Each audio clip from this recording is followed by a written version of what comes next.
Your weekly report, you can go to the far right-hand side. You've got 948, a little bit above last year's 921, 929 in transactions, but the absorption average median, that's still the big story. You can see it's up 22% and change to 860 million versus last year's 703. And if you go back to the boxed in 04 and 5, the prior peak absorption years before the record year last year, you had 649 million, 649 million, 760 respectively, 04 and 05. So the number is not only a big number over last year, but it's a big number in comparison to historical past.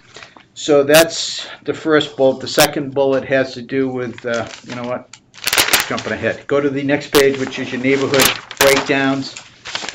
So you can see I continue to mark up what this year's ranking is, if you will, based on top 3 or 4 in prior years. And you can see Back Bay's got 184 million.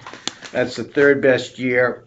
The first best year to date was 219 million in 05. A lot more projects. You can see more than double the transactions, 246 versus 111.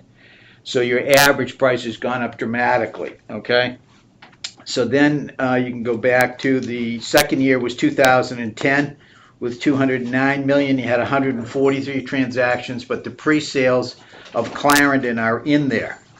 Okay, so that frames up Back Bay. Then you go down to Midtown, and Midtown is at a record pace, 183 million in absorption.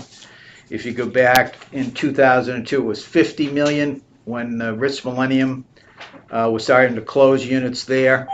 And then you go to last year, 2013, for Midtown was only 71 million. So downtown Midtown continues to be the story. It's just screeching ahead in terms of absorption and average price, neck and neck with Back Bay. That I expect will continue to happen, especially when the Millennium Tower comes on at the Filene site. South Boston, I was just on the phone with somebody that is doing some intensive due diligence, and I made the statement. I said, if South Boston was lagging, I would be concerned about the first-time buyer and the characterization that there's no down payment, impaired credit, difficulty in getting financing. South Boston would be reflective of that. That's not the case.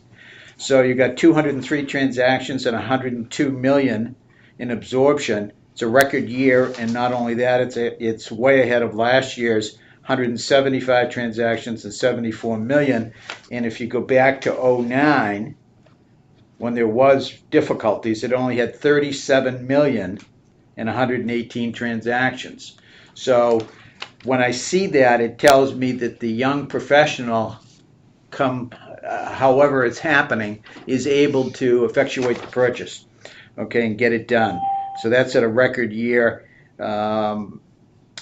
only exceeded by 2006 at 235 transactions and 138 million, and 2004 at, no, that's not, it's a mistake on that South Boston. That is in the second year. Oh, maybe it is. Yeah, I'm sorry. I was down at, yeah, that is the second year. 2004 is only 87 million. So it frames up this 102, and the third year for South Boston was 80 million in 07. So giving it context with those prior record years really frames up what's going on.